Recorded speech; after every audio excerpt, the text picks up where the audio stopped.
നമസ്കാരം. മലയാളി വാർത്തയിലേക്ക് സ്വാഗതം. പ്രധാനമന്ത്രി നരേന്ദ്രമോദി ഇന്ന് പത്തനംതിട്ടയിൽ. ഈ പുതിയ വർഷത്തിൽ ഇത് 3-ാം തവണയാണ് പ്രധാനമന്ത്രി കേരളത്തിലേക്ക് എത്തുന്നത്. 2 തവണ വന്നപ്പോഴും കൃത്യമായ ലക്ഷ്യങ്ങൾ അദ്ദേഹത്തിനുണ്ടായിരുന്നു.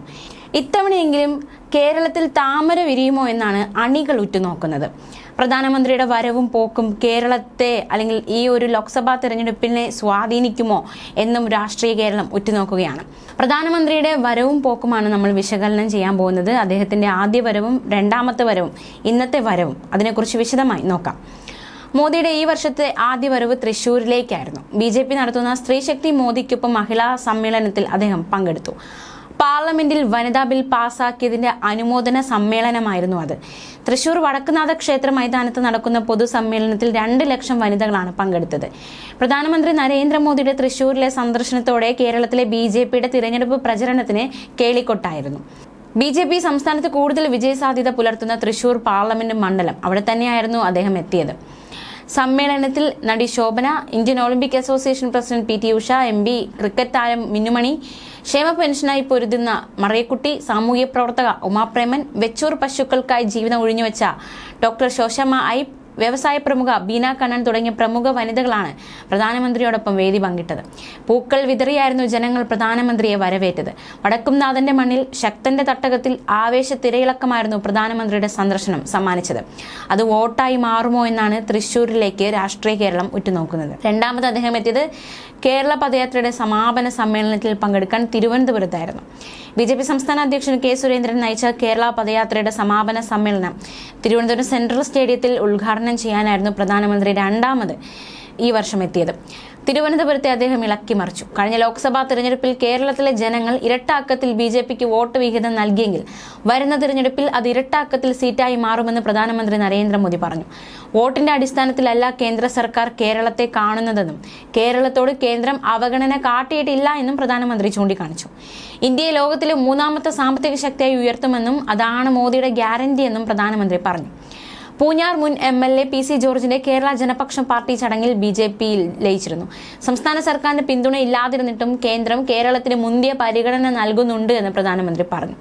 BJP കേരളത്തെയോ മറ്റ് സംസ്ഥാനങ്ങളെയോ വോട്ടിന്റെ അടിസ്ഥാനത്തിൽ കണ്ടിട്ടില്ല. BJP ദുർബലമായിരുന്ന കാലത്തും കേരളത്തെ ശക്തിപ്പെടുത്തുന്നതിൽ പാർട്ടി പങ്കാളികളായിരുന്നു. BJP ഭരിക്കുന്ന സംസ്ഥാനങ്ങൾക്ക് കിട്ടുന്ന പരിഗണന കേരളത്തിന് കിട്ടുന്നു എന്ന് ഉറപ്പാക്കാൻ കേന്ദ്ര സർക്കാർ ശ്രമിച്ചിട്ടുണ്ട്. 2024 തിരഞ്ഞെടുപ്പിൽ പരാജയപ്പെടുമെന്ന കാര്യം പ്രതിപക്ഷം ഉറപ്പാക്കിയിരിക്കുകയാണ് എന്നും പ്രധാനമന്ത്രി പറഞ്ഞിരുന്നു. പരാജയം മുന്നിൽ കണ്ട് അവർക്ക് സമനില തെറ്റി. കേരളം ഇത്തവണ NDAക്ക് പിന്തുണ നൽകും. 2024 തിരഞ്ഞെടുപ്പ് ഇന്ത്യയെ മുന്നോട്ട് കൊണ്ടുപോകാനുള്ള തിരഞ്ഞെടുപ്പായി മാറും എന്നതടക്കമുള്ള പ്രഖ്യാപനമായിരുന്നു പ്രധാനമന്ത്രി 2-ാം തവണ ഈ വർഷം കേരളത്തിൽ തിരുവനന്തപുരത്ത് എത്തിയപ്പോൾ പറഞ്ഞത്. എന്തായാലും ഇന്ന് അദ്ദേഹം കേരളത്തിലേക്ക് 3-ാമത്തെ സന്ദർശനത്തിനായി, ഈ വർഷത്തെ 3-ാമത്തെ സന്ദർശനത്തിനായി എത്തുകയാണ്. ആകാംക്ഷയോടെ ഉറ്റുനോക്കുകയാണ് അണികൾ. മോദിയുടെ 3-ാം സർക്കാർ വരുമെന്ന ചർച്ചകൾ രാജ്യത്ത് നടക്കുകയാണ്. ഇന്ത്യ 3-ാമത്തെ സാമ്പത്തിക ശക്തിയായി മാറും, അതാണ് മോദിയുടെ ഗ്യാരണ്ടി എന്ന് കഴിഞ്ഞ തവണ എത്തിയപ്പോൾ അദ്ദേഹം ആവർത്തിച്ച് പറഞ്ഞിരുന്നു. ഇത്തവണ അദ്ദേഹം എത്തുമ്പോൾ എന്താണ് പറയുന്നത്? അദ്ദേഹത്തിന്റെ ഗ്യാരണ്ടി വീണ്ടും ആവർത്തിക്കപ്പെടുമോ എന്നതടക്കമുള്ള കാര്യങ്ങൾ രാഷ്ട്രീയ കേരളം ഉറ്റുനോക്കുകയാണ്.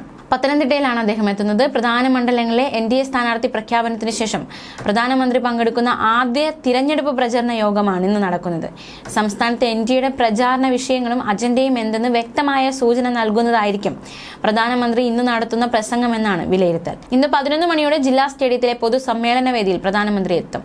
പത്തനംതിട്ടയിലെ NDA സ്ഥാനാർത്ഥി അനിൽ ആന്റണിക്ക് പുറമെ സമീപ മണ്ഡലങ്ങളിലെ NDA സ്ഥാനാർത്ഥികളും ആറ്റിങ്ങലിൽ മത്സരിക്കുന്ന കേന്ദ്ര സഹമന്ത്രി V. മുരളീധരൻ, BJP സംസ്ഥാന അധ്യക്ഷൻ K. സുരേന്ദ്രൻ, സംസ്ഥാനത്തിന്റെ ചുമതലയുള്ള നേതാവ് പ്രകാശ് ജാവേക്കർ അടക്കമുള്ളവരും സമ്മേളന വേദിയിലുണ്ടാകും.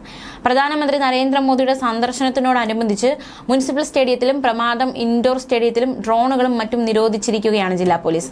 പ്രധാനമന്ത്രിയുടെ സുഗമമായ സന്ദർശനത്തിനും ഏതെങ്കിലും തരത്തിലുള്ള സുരക്ഷാ ഭീഷണി ഒഴിവാക്കുന്നതിനും ഉദ്ദേശിച്ച് കേരള പോലീസ് ആക്ട് വകുപ്പ് 39 പ്രകാരം ജില്ലാ പോലീസ് മേധാവി V. അജിത് IPSന്റേതാണ് ഉത്തരവ്.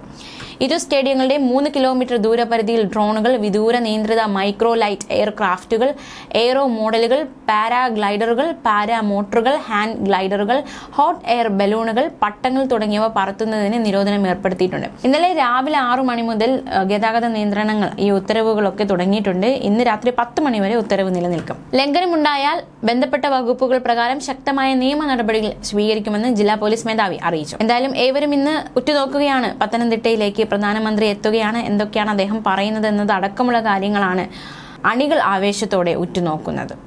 ന്യൂസ് ഡെസ്ക് മലയാളി വാർത്ത.